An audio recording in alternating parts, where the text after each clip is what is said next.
Hi everyone. Uh, Thanks for joining us for this quick chat with Rohit. Um, a lot of you know me, a lot of you may not. I'm the founder of CareerNinja. My name is Shronit Ladhani, and we're here to help you understand more about how to get a great job in an agency. How do you kickstart your career for the same, and of course, learn from Rohit's long journey in this space. More than long, I think very interesting and exciting journey in this space. Um, for a lot of you who don't formally know Rohit, Rohit's one of the co-founders of Glitch, one of the leading agencies in the country, and also the co-founder of Chatterbox, which is an influencer management startup, which was recently acquired as well.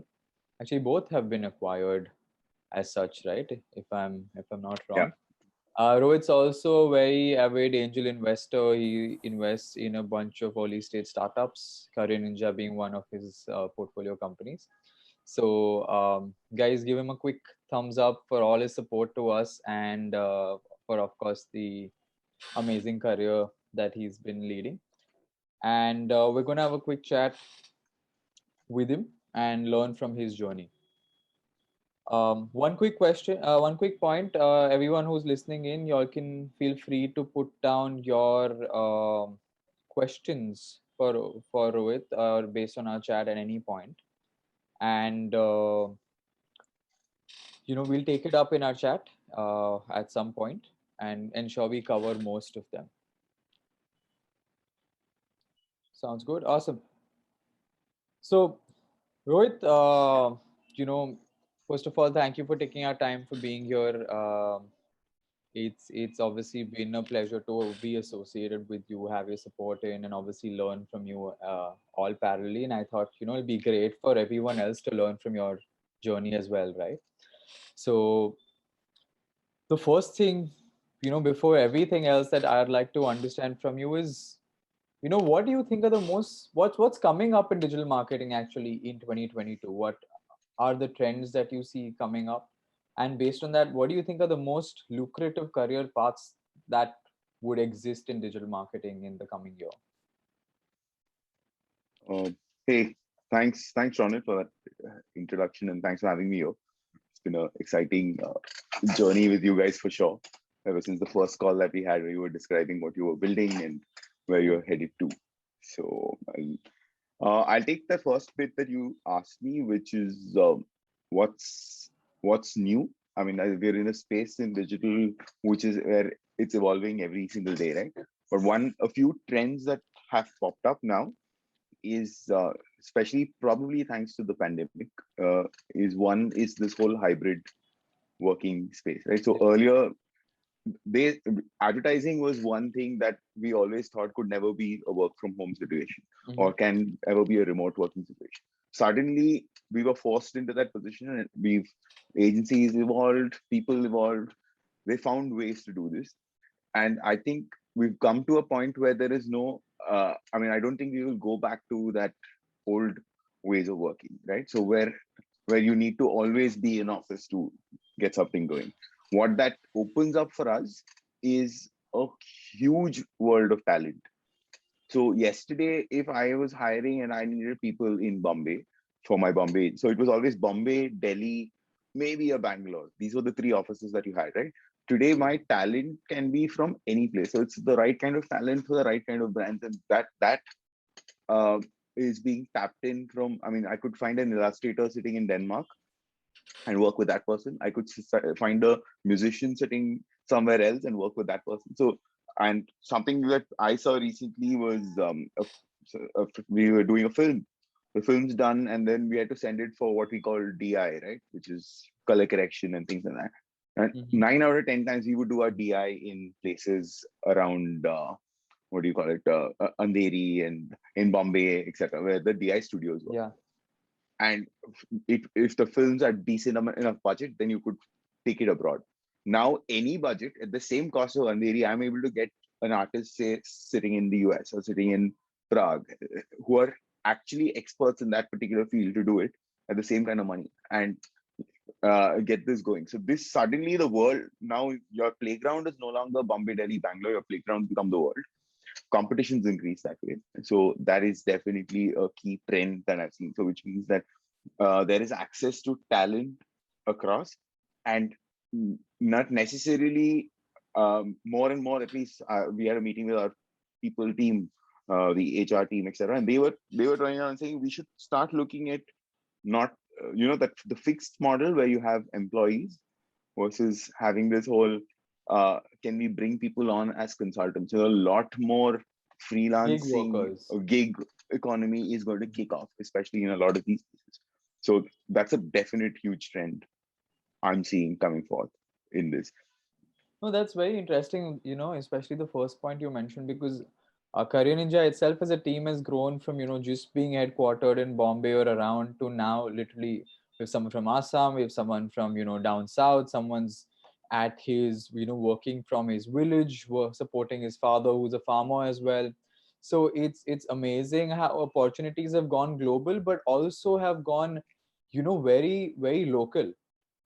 Tier 2, tier 3, tier 4 also now have immense opportunities, right? So today you don't need to, let's say, move to Bombay or Bangalore for a job in a good agency. You can just start wherever you are, right? Which opens Exactly. up the playing field for talented individuals. Yeah. So no, that's awesome. So actually, just connected to this,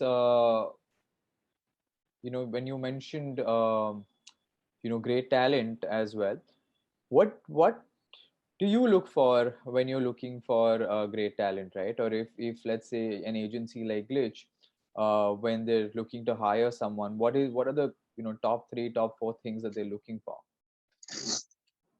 um I bust the first big myth, which is called the resume, right? So what a resume will max get you in is probably that foot in the door, because it's just like I think the only people who look at resumes very seriously is going to be in the HR team. Whereas everybody else, I know that HR team kind of looks at resumes, sends us all, oh, here is shortlisted candidates, or here are people we should. A lot of times the other teams don't even look at that. They are just like, let's meet the person. And it's always that first call with the person where, and in the conversation with the person, that the boxes get ticked. Now when I say what do we look for in this position, it's more, it's we're looking for people who are willing to roll up their sleeves and come to work, technically. So who are willing to get their hands dirty, who are actually problem solvers, who can solve, who can look to this thing, find a solution. Now, how in that, a resume is just a piece of paper. Your qualifications are a piece of paper. Your portfolio matters far more. So if you're a creative person, I would want to. I don't care if you've gone to an NID or if you've not even finished your class 10. If you have a great portfolio, I will judge you on the back of your portfolio, right? So it's not your qualification on that front. It's more the what skills are you bringing to the table. The right kind of people who made it, who go through this thing, are people who do their research about. So a lot, I'll give you examples of people who've come in and not necessarily with a great, I mean, it's not like they've gone to any fancy school or college, etc., but they've come in to an interview very well prepared, saying, I know what are the brands you guys work with. So here is somebody who's coming in applying for a servicing role, but comes in and says that, listen, I know the brands you work with. In my head, these are upsells I could do for ABCD brand. So I know that you've been doing only social led work here for this brand, but I think that this brand has an opportunity to do 4 other things. And here's how I would have treated it. Now it's a nice, I didn't ask you to do it. You came prepared for it in that interview. You have immediately got my attention and you've got my, so I don't, if you come, I mean, if you give me a task and if you just attempt the task that you were given, whereas if you go one step ahead, Concept, the yeah. guy who's always stepped one step ahead is the one who gets through the door. Person who goes to the extra mile, right? That's Yep. what everyone's looking for. No, that's. I mean, actually, narrowing down a little bit from that, right? You mentioned problem solving as one key quality that you admire. Any other 2 things that for you are, this makes great talent from a quality perspective? And even with skills, right? So from what I understand, according to you, it's not a particular skill that makes you more interesting to an agency, or makes, it's about whether you have diverse intersecting skills, or or what I say, at least, my thought here is, when I talk to some people in my team, I tell them, are you a T-shaped guy, right? You need to specialize in one domain, let's say graphic designing, as you said, but do you also know a little bit of data, or do you also know analytics, or Yep. uh, can you also write some good copy, so that the guy who's not there can, if someone's on leave, you can fit that shoes, because that's what makes you more valuable. Yeah, we call it the Swiss Army knife of people now, because you can't just come with one knife. This is a fight we are in, where you need to have different skill set to open up and this thing. So uh, I mean, and that applies to everybody, and that's what I'm saying. So, like, for example, uh, and these are myths that we need to bust from what it was earlier. Like, there was a generation of, when we called people right brain, right? So when we said, like, Mm. oh, he's a creative director, he's a right brain. The the when you said right brain, the indication he's going to be this guy who's sitting there, he'll think about something, come back with an answer. No, today the right brain guy also has to have a little bit of left brain, which is basically, I keep saying this, data is a creative director's best friend. If you're not able to analyze and understand data, you'll never be able to see the right kind of problem. A problem that you're going to solve is solved by the right kind of questions, or touching the right kind of points, right? Now, to find those points, you have to get into data. So if a creative director is turning around and saying, like, data analytics is not my space, my thing is, you will not ever know what problem you're solving. You're probably ending up doing, you're trying to tackle a whole different problem without knowing this thing. So data becomes a key aspect. So you can't just come in saying that, like I said, you have to be a Swiss Army knife. You need to, creativity is great, but do have that soft skill of data for you, then working. So Got it. And in terms of portfolio, anything particularly which you think makes a portfolio stand apart, or makes a portfolio a great portfolio? see, from a portfolio point of view, it's who has a portfolio, right? So it's either the design or video guys who hold portfolios, or like the creative guys have portfolios. So there, in that scenario, it's about how different have you been. Again, like I said, I keep saying, coming back to the what is it that you've done differently, is what saying. The story you tell me behind anything you do is, so in, especially in, like, if I give you a design portfolio example, people send you saying that, hey, this is my portfolio, and they send you 4 or 5 pieces of work which they think is great. Mhm. It's fine to send me the 4 or 5 pieces. The ones who get that edge over the others are the ones who give me the story behind why we did it a certain way, or why we approach things a certain way. So and post the portfolio, like, at least at Glitch, we also put people through some form of a test. So we ask you the kind of question which will explain to me why, uh, like, how you're thinking. Like, I'll give you an example of a test, right? So one of the examples is that we turn around and say, okay, we have to launch a premium ice cream brand in the country, but we want to test it first in one city. This ice cream is going to be priced at 120 rupees. Which of the cities should we be testing this in, as a question? There is no right and wrong answer to this, right? But I want to see how you're going to approach. So there are people who look at it from a Bombay, Delhi, Bangalore point of view, right? And say, like, okay, we'll test it in Bombay. We'll test it, but tell me why you have thought of each of these. The winner would be the one who's actually managed to find all of the right data points. So the right data points to be actually looked at here is the weather conditions. If I look at Madras or Chennai, they have, it's summer 365 days a year. So it's the hottest place in the country, A, and disposable income supremely high. So 100 rupee ice cream, if you want to test it, I would test it in a market like that, where I have a longer test period. Somebody who's evaluated it from that lens, I'm like, okay, he or she has that thinking, so we give you the edge. But like I said, there's no right or wrong answer. You could also tell me that I will test it only in Delhi in peak summer, because I mean, no other place gets hotter than that. And how Delhi is all about the shusha, right? So it's Yeah. what. So when I say I'm holding 100 rupee ice cream, so that could be an answer as well. So there's no right. I just want to see why you how you approach that problem, True. and then we take it from there. So great portfolio is one with interesting projects done differently with a clear why of what made you Yeah, think that way or do it that way. and a Interesting. varied portfolio also helps. So if you put yourself clubbed into one particular style of things, Hmm. like I say this a lot of times, don't become predictable.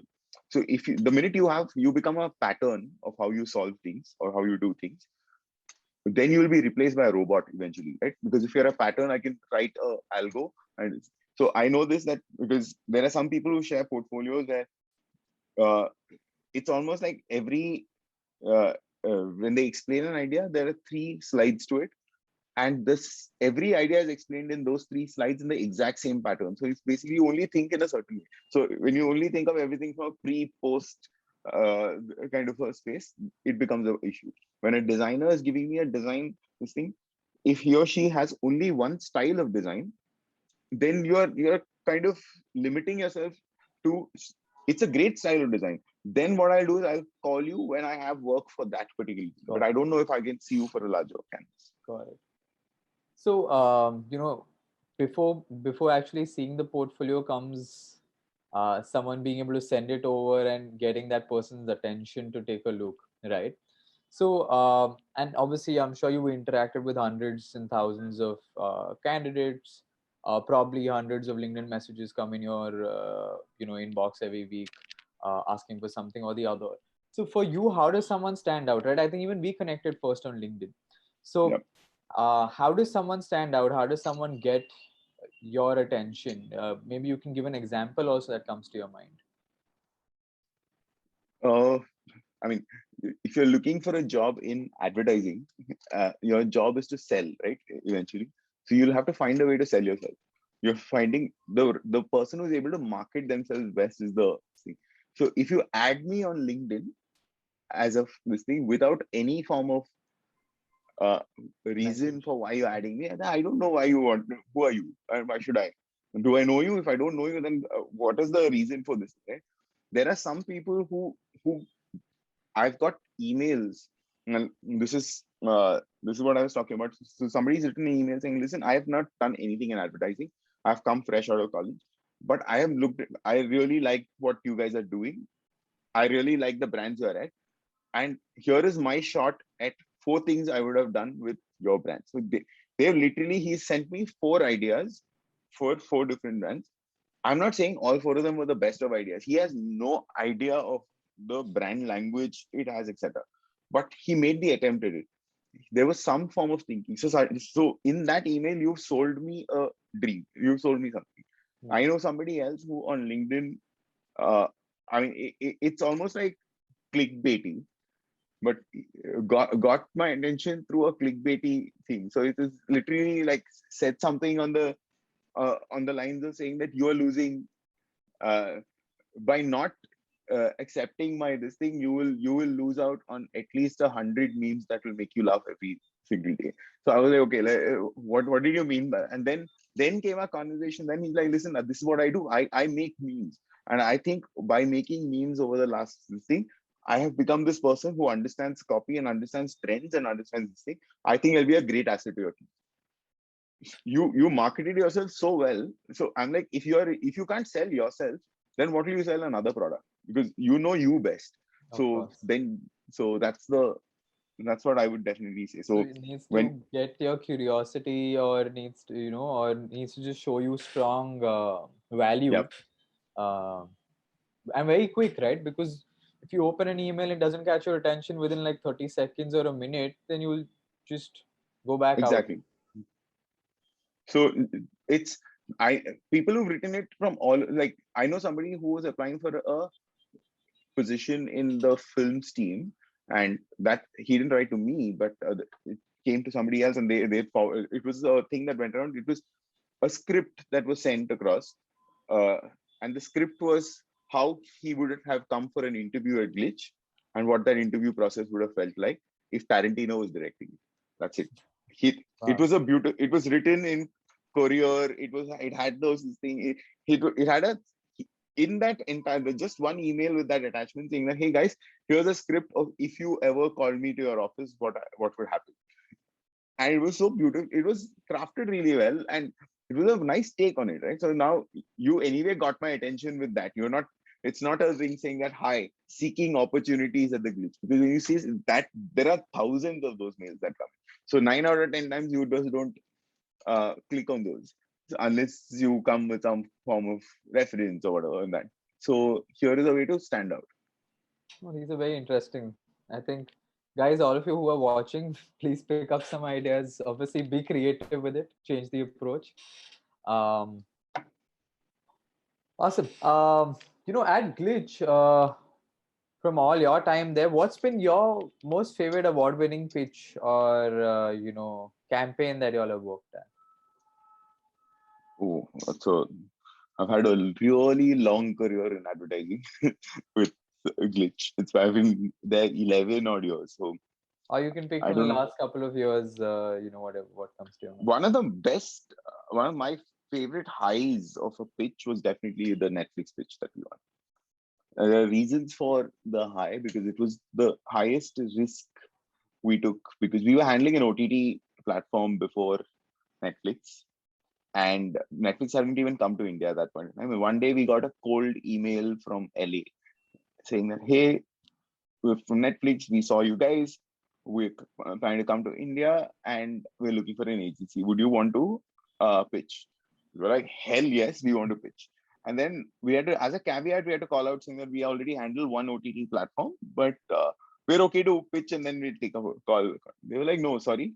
If you're handling an OTT platform, we can't let you pitch also because there's this details can't be going out of the pitch, etc. So if you're keen on it, let us know if there's a workaround to it. Otherwise, we'll move on. So now that was the big risk. I remember sitting in that room, three of us huddling and saying, "What do we do? Do we let go of? I mean, that bird in hand versus two in the bush kind of a scenario that Yeah. we were in." And we finally took a call saying, "Let's just risk it," because if I mean, it's a once in a lifetime opportunity that a brand like Netflix, which is trying to come into the country, you would be the first ones to bring it in. You would be commanding and writing the culture for Netflix at that point in time, right? So because they didn't exist in the country, we could write their tone of voice. We could do everything in that. So it was a great challenge. So we actually gave up the platform we had as a client for the opportunity to pitch for Netflix, and this was a multi-agency pitch. And it could have gone south, it could have gone north, but we managed to convert that, and that was definitely a high because what we did also in the pitch was we didn't go there with, I mean, ideas that were, I mean, you could have written anything, right? You could have written that 5 crore rupee film, etc. What we went there with was very, very simple, straight up saying that, guys, you're coming to a new market where you should have come a few years ago, but you're late. You're late from a point of view that you looked at us like how we hate being looked at. We're all well-traveled Indians, but you looked at us like, oh, third world country, we'll go there aram se. So we need to now talk to the audience from that point of view. Let's not talk to them like, oh, hi, we are Netflix and we are here. Let's talk to them as friends, saying that sorry, we are late, but we're here now, and we love you and we're friends with you, etc. And small little things. So everything that we crafted was we used their own films, their own videos, etc. And we didn't want to shoot anything new. We said we'll take what you have, which is already popular. We all saw House of Cards before Netflix came in because we all pirated it, Of right? course. So we took all of those scenes from there, all those characters, and then reworked that magic. For them, that was like it was a we gave them a campaign which said that if you want to come to India tomorrow, you can go live right now. And they actually went with that campaign. So, and we had great understanding of data, how we would culture that. Like, to give you an example again, in the pitch for us, one of the pieces was how do we help launch Narcos? And we were very clear that, listen, you're coming to a Narcos about drugs. You're coming to a country where it is conservative. We don't talk about these things, etc. But Yeah. at the same time, what do we talk about? We talk about entrepreneurship. We talk about make in India and things like that. So we thought there's a great collab there, and we said we are not talking about Pablo the drug lord. We're talking about Pablo the entrepreneur, and that's how the whole Narcos pitch was being put together. So they saw cultural insights, they saw all of this. So that was a great hire to convert that account, especially because of the huge risk that we let go of somebody, a paying client, to pitch for a business. Wow. Yeah. Awesome. Last question from my end, just to wrap all of this up. So, to someone who's just learning digital marketing, looking to start in that domain, or advertising or whatever it is, what would be your top 3 tips to make sure that they're a kick-ass person for that domain, right? Uh, Digital marketing being one example. One something I do, I mean, I do it myself, and I ask a lot of people to do, is to reverse engineer some of the best work you see. So that's a great way to learn it, right? So if I take, I don't know, if you looked at a campaign that you really like and say, okay, this is what they've done. How do you think they reached this? What do you think the brief would have been? And kind of reverse engineer, look at it, reanalyze it. So don't just, so a lot of people, especially in the advertising spectrum, look at campaigns, look at case studies, etc., right, and get very happy about it. What you need to start, just don't watch a case study, try to reverse engineering, saying that would you have done something differently, or why was the person thinking from that lens to have done this, kind of. Got it. And that always, and that's a useful tip, because it's not just for people who are trying to enter, it's also for, like, I do it very very often. Like, I see something nice, I write it down, and then later, sometime when I have some free time, just trying to reverse engineer, saying what could the brief have been for the planner to have thought of this. What you and I see is the end product, right? What you and I will see finally is that maybe that print ad you saw somewhere, or that TV ad. But before the TV ad, there are about 100 slides of random things that have been said. So what is it? What is it that brought this to life? Is something that's very useful. So I would always say this, that don't just appreciate great work, reverse engineer it. It helps. Awesome. Great. Lot of insightful ideas. I don't want these to get lost. I've also been actually taking notes while you've been speaking. I hope everyone else has also been. Guys, this is some very valuable information here. Um, Moving to questions. If anyone's not put down their questions, please feel free to do so right now. We'll start.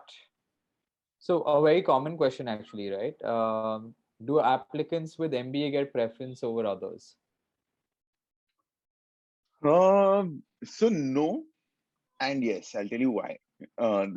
So, like I said earlier, the resume is not your qualification technically does not matter in our field. It's more this thing. But what happens with this is that a lot, and this is, we've seen this trend, right? So people who don't have an MBA are people who come in and leave within a year because they want to do their MBA after. So HR, etc., is very wary of hiring people without an MBA, for the sole reason that they're worried that this guy or girl is going to go and, like, we will get them in, we will train them, we will build them into this thing, and immediately they'll be like, okay, now I have to go study further, and they'll exit. So that has always been a thing, or that is kind of an hurdle.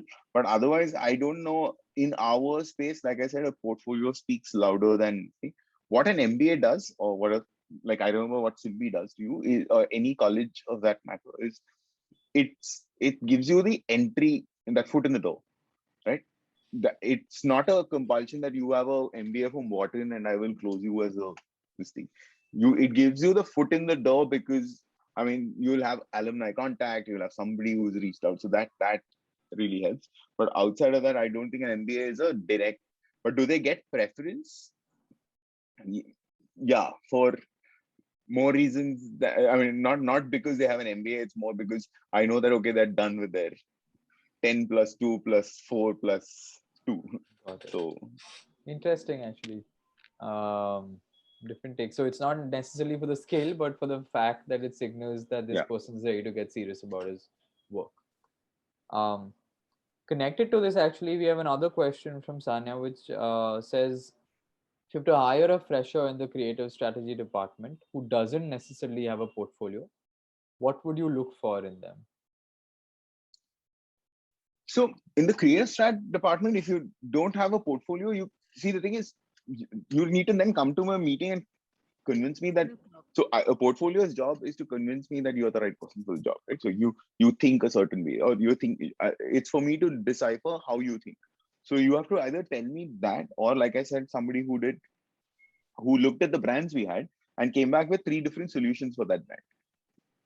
So what I'm hiring for in the creative department is to see how are you solving a problem, or how differently are you, what is your problem solving technique, or what your method. Your resume will not tell me how your problem solving technique, right? So which is what a portfolio is supposed to do. So if you don't have a portfolio, it's fine in terms of like this thing. You can always uh, I mean, if you were to write to us, you tell us, pick up any 3 brands and say that this is what I would have done, this is what is happening right now, this is what I would have done, kind of thing. That's more engaging, and that's more this thing.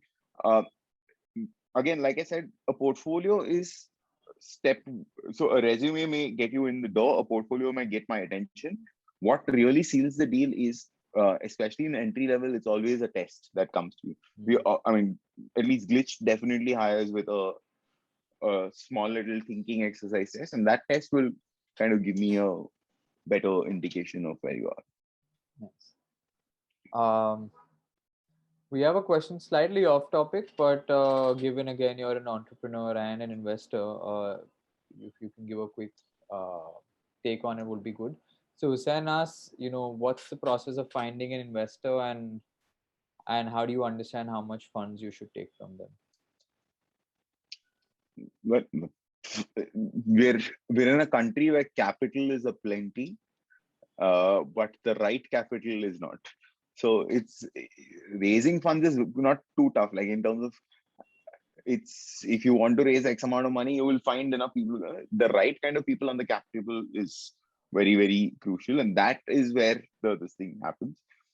And now the question is that why are you raising funds? Like, it's the stupidity today is that when a company raises funds, it's like put across like, oh, you're rock stars, like you're the whole putting this, that. Whereas a bootstrapped one is actually getting this thing going as well. So raising funds should not be celebrated the way it is. And here currently it's celebrated, which means everybody wants to go and raise funds. So raise funds only if and only if you need, what is the need for funds, right? I don't understand when service industry people try to raise funds. Like, somebody from somebody that day reached out to me saying, I want to start an advertising agency, I'm looking to raise funds. I'm like, bro, if you're starting an advertising agency, you have to be profitable from day one. Like, you can't raise funds for this. Like, you're in a service industry, it has to churn and it has to come back to you. Like, you're not building a product on that front which is going to eventually scale. So from a fundraising point of view, I mean, you be very careful about ask yourself, why do you need the funds? Is it, do you need those funds? Can you bootstrap your way into it?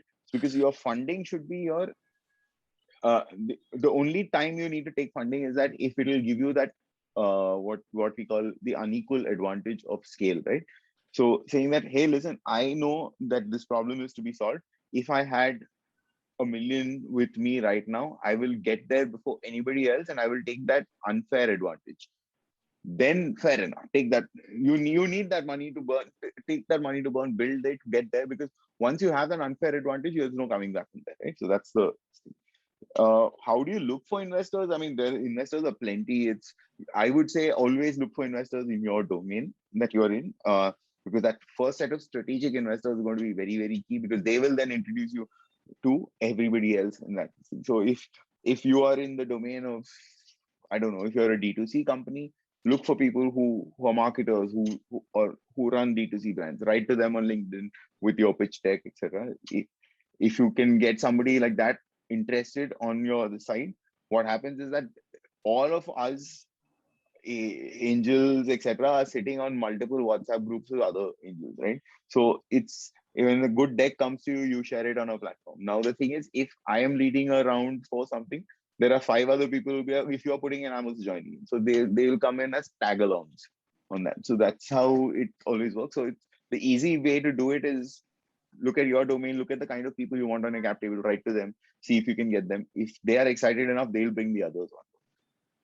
Awesome. Last question before we wrap up, and a very simple one actually for you is Goranshi asks, can a fresher switch roles in an agency?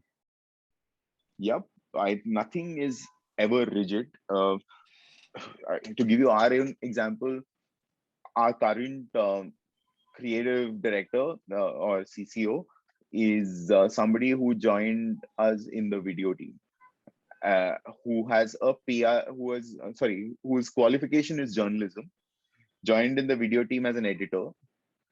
Today is leading the creatives for the whole org on that front. So can you switch roles? Of course you can switch roles, right? So it's, and the thing is, when you enter, especially in the early stage, when you enter in, it's a good, which is why I always tell people that come go intern. If you have the freedom or if you have the ability to intern, do that. And I've really appreciated that day some 16-year-old, no, some 14-year-old boy has written to me on LinkedIn saying that, hi, I have my summer holidays, I want to come work with you guys. So I was like, okay, what's the, like, see, I have decided that my career, I want to have a career in either advertising and some 3 other things that he mentioned. And he said, I want to intern to see for 2 months, saying, is this the kind of thing I want to do? So I can pick and choose the direction I want to go in. And he's 14 years old. I was like, wow, if I had that clarity at that time, it would be amazing. I didn't have that till my late 20s for sure. So, but if you have the opportunity to intern somewhere, it's a great way to intern in departments for you to understand different departments, how they function. But even if you're not interning, if you start off, it's fine to start off in one department and say, hey, listen, I thought servicing was this, but this is not exciting. I am actually more a planner. Can I jump to planning? And everybody, if you show the right skill set, nobody will ever stop you from moving in an agency. Anybody can switch role, but provided you show the skill set, you can't just turn around and say, I think the graphic designers play better music, so I want to be a graphic designer without knowing how to do it. That can't happen. So it's Great. that's Awesome. Rohit, that's been extremely insightful. Thank you so much for all the valuable insight, inputs, and sharing all your stories as well. Right? I found it quite my pleasure. couple of good points for me to take back as well. Everyone who's joined us, thank you for doing that. Thanks for all the questions, and I hope you all took back a good amount of learning from this. We look forward to doing more such sessions, and we'll keep you posted. Thank And you. if you all have any other questions, feel free to write to us and we'll try to get back to you as well. But thanks once again, Rohit, and Thank you. hope you have a good weekend ahead. Take You care. too. All the best, everybody else. Thanks.